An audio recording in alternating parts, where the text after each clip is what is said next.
আপনাকে তো ঠিক চিনলাম না। আমি এক যাযাবর মানুষ। তো এখানে কি করা হচ্ছে? আমি ভাবলাম আপনি এখানে একা বসে আছেন, তো আপনার সঙ্গে একটু আলাপ করে নিই।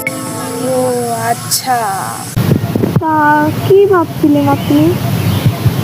আমি ভাবছিলাম মানুষ মরার পর কি হয়। মানুষ মরার পর আত্মা।